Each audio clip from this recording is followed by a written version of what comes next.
பெருமைக்குரிய மாணவர்களே, பெற்றோர்களே, ஆசிரியர்களே, பத்திரிகை நண்பர்களே, எல்லாருக்கும் வணக்கம். கல்யாணியாருக்கும் வணக்கம். இது எங்களுடைய குடும்ப விழா. அப்பா வந்து கிட்டத்தட்ட 33 வருஷத்துக்கு முன்னாடி ஆரம்பித்த ஒரு அறக்கட்டளை. 1979 அப்பாவுடைய 100வது பட விழாவில் பாட்டி பழனி அம்மாளுடைய முன்னிலையில் எம்ஜிஆர் அவர்களுக்கு ஆரம்பித்த அறக்கட்டளை இது. அங்கே ஆரம்பித்த போது 25,000 பேங்க்கில் டெபாசிட் பண்ணி அதில் வர்ற வட்டி தொகை 2,250 ரூபாய், அதை வந்து பரிசு தொகையாக 1980 வந்த ஸ்டூடெண்ட்ஸுக்கு ஃபஸ்ட், செகண்ட், தேர்ட்னு ஸ்டேட்டில் வந்த ஸ்டூடெண்ட்ஸுக்கு பரிசாக கொடுத்தாங்க. அதை தொடர்ந்து 25 வருஷமும் இந்த விழா நடந்துக்கிட்டே இருக்குது. 25வது வருஷத்தில் வந்து 50,000 ரூபாய் வரை பரிசு தொகை உயர்ந்துச்சு. இது எல்லாமே அப்பா வந்து தன்னுடைய வருமானத்திலேருந்து மட்டுமே செஞ்ச விஷயம். 25 வருஷத்துக்கு அப்புறமா அதை வந்து அகரம் ஃபவுண்டேஷன் வந்து அறக்கட்டளையை வந்து பொறுப்பேற்றுக்குச்சு. அதுக்கப்புறமா இப்போது கிட்டத்தட்ட 5 to 6 லட்சம் ரூபாய் வரை பரிசு தொகை வழங்கப்படுது. அதை வந்து ஸ்டேட் ஃபஸ்ட்டில் வந்த மாணவர்கள், அதுக்கப்புறமா வந்து ஒரு சப்ஜெக்டில் ஸ்டேட் ஃபஸ்ட் வந்த ஏழை குடும்பத்தின் மாணவர்கள், அதுக்கப்புறமா வந்து பார்வையற்ற மாணவர்கள்னு மக்களுக்கு மாணவர்களுக்கு பரிசு தொகை வழங்கப்படுகிறது. இந்த விழா எங்களுக்கு எப்பயும் ரொம்ப க்ளோஸ். தங்கச்சி பாடி ஆரம்பிக்கிற ஒரு ஃபங்க்ஷன். பத்திரிகை நண்பர்கள் வந்து பல தலைமுறையாக அதை பார்த்துட்டே வந்துட்டுருக்காங்க. அதில் எங்களுக்கு ரொம்ப பெருமையான ஃபங்க்ஷன். இந்த ஃபங்க்ஷன் ஒவ்வொரு வருஷமும் நடக்கும்போது இப்போல்லாம் கொஞ்சம் சந்தோஷமாக இருக்குது. பட் நான் 10th 11th படிக்கும் போதெல்லாம் எனக்கு கொஞ்சம் பயமாகவே இருக்கும். 10th படிக்கிறப்பலேருந்து ஆரம்பிச்சிட்டாங்க, தம்பி நீ அப்பா கிட்ட ப்ரைஸ் வாங்கணும், அப்பா கிட்ட ப்ரைஸ் வாங்கணும்னு. வரவங்கலாம் சொல்லிட்டு போகும்போது இல்லைடா நம்ம ப்ரைஸ் வாங்குறதான்னு சொல்லி நானும் பரிச்செல்லாம் பார்த்தேன். பட் நான் ப்ரைஸ் எல்லாம் வாங்கலை. பட் இன்றைக்கி இங்கே வர்ற மாணவர்களும் அவங்களுக்கு இருக்கிற ஆம்பிஷன்ஸும், அவங்க எவ்வளோ அஸ்பைரிங்காக இருக்காங்க, லைஃப் எவ்வளோ வச்சும் அச்சீவ் பண்ணணும்னு நினைக்கிறாங்கன்னு நினைக்கும்போது ரொம்ப ரொம்ப நெகிழ்ச்சியாக இருந்திருக்கு. இந்த மேடையில் பல பேருடைய வாழ்க்கை மாறி இருக்கு. இந்த மேடை அவ்வளோ நெகிழ்ச்சியான மேடையாக, மனிதம் அப்படிங்கிறது எவ்வளோ அற்புதமான விஷயம் அப்படின்னு சொல்கிற மேடையாக அந்த மேடை இருந்திருக்கு. ஸோ ஒவ்வொரு வருஷமும் இந்த ஃபங்க்ஷன் நடக்கிறப்ப மிஸ் பண்ணாமல் வந்து பார்க்கணும். ஏன்னா இந்த இந்த இந்த ஒரு மேடை வந்து இங்கே வந்து பேசுகிற மாணவர்கள் வந்து அவ்வளோ இன்ஸ்பிரேஷன் எங்களுக்குமே. ஸோ இந்த ஃபங்க்ஷனுக்கு வருகை தந்தவங்க எல்லாருக்கும் மீண்டும் வருகவரன் வரவேற்கிறேன். அதே மாதிரி இந்த ஒவ்வொரு வருஷமும் மாணவர்கள் தவறாமல் வந்து அப்பா கிட்ட ப்ரைஸ் வாங்குறத பெருமையாக கருதி வாங்கிட்டு போகிற எல்லா மாணவர்களுக்கும் நன்றியை தெரிவிச்சுக்கிறேன். தேங்க்யூ.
முகாமில் இருந்து இன்னைக்கு அவங்க இங்கே வந்து நிற்கிறாங்க. வேலூர் மாவட்டம் முகாமில் இருக்காங்க, ஆம்பூர் முகாமில். அப்படின்ற அவங்களோட நியாயமான காரணங்களோட கனவுகளோட காலேஜ் சேர போகிறாங்க. 36 மதிப்பெண் எடுத்திருக்காரு. இவர் நம்ம காவேரிப்பேட்டை முகாமில் இருக்காரு, கும்மிடிப்பூண்டி முகாமில் இருந்து படித்து 1136 மதிப்பெண் 1200க்கு. அடுத்து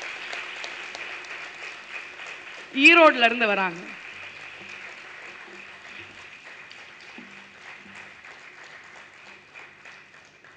அடுத்து ரஞ்சிதா அப்படின்ற கனவோட வெறியோட படிச்சு நல்ல மதிப்பெண்கள் எடுத்திருக்காங்க.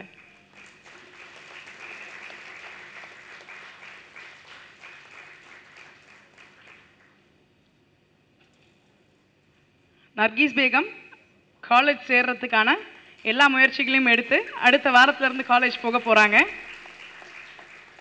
அப்பா அம்மா இல்லாம ரொம்ப கஷ்டப்பட்டு படிச்ச ஒரு சந்தோஷத்துல இன்னைக்கு இந்த அவார்டு வாங்க வந்திருக்காரு.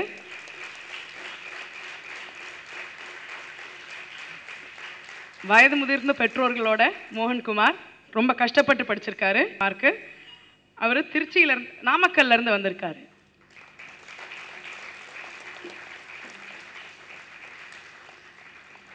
அன்பரசு கோயம்புத்தூர்ல இருந்து 1177 மதிப்பெண்கள் எடுத்திருக்காரு 1200க்கு. ஐஆர்டிடி ஈரோடு ஐஆர்டிடியில் காலேஜ் சேர்ந்து படிக்க போறார் மோகன்ராஜ். 1000க்கு மேல மதிப்பெண்கள் 12th எடுத்திருக்காரு.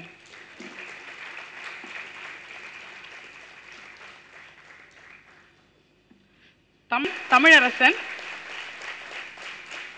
பிசிஏ சேர போறாரு அரியலூர் பக்கத்துல. தடைகளை தாண்டி இன்னைக்கு 1000 மதிப்பெண் நான் எடுத்திருக்கேன் 12th. இன்ஜினியரிங் கவுன்சிலிங் அப்ளை பண்ணி வெயிட் பண்ணிட்டு இருக்காரு. கமலா எப்படியாவது நான் நர்ஸ் ஆகணும் அப்படின்ற காலேஜ் சேர போறாங்க. அவங்களும் 12th நல்ல மதிப்பெண்கள் எடுத்திருக்காங்க.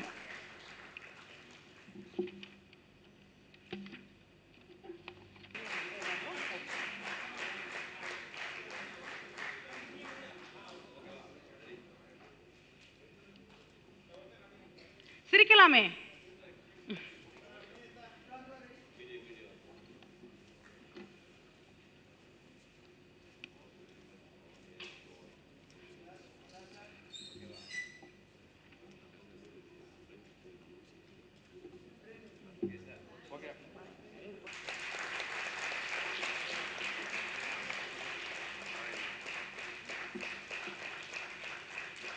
மென்டரிங் அப்படின்ற கான்செப்ட்ல பண்றதுக்கு தூண்டி விட்டது வாழை தான். ஸோ இந்த வாழைன்ற அமைப்புக்கு 1.5 lakhs வாழை சார்பில் வந்து கலெக்ட் பண்றதுக்கு வாழையோட வாலண்டியர்ஸ் கேட்டுக்கிறேன்.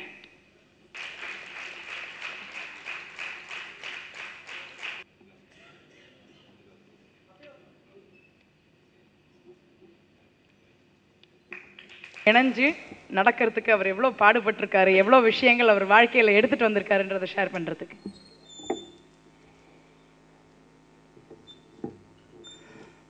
அனைவருக்கும் வணக்கம். ஒவ்வொரு வருஷம் போலவும் இந்த வருஷமும் இந்த குழந்தைகளுடைய பிறப்பு, வளர்ந்த பின்னணி, படிக்கிறதுக்கு எடுத்துக்கிற போராட்டமெல்லாம் ரொம்ப உருக்கமாக இருக்குது. அதுக்கு தமிழில் வார்த்தையே இல்லை. இங்கே வந்திருக்கிற அட்லீஸ்ட் இந்த சின்ன கூட்டத்துக்காகவும் தான் என்ன செய்ய போகிறேன் அப்படிங்கிறத அடுத்து சூர்யா சொல்லுவார்.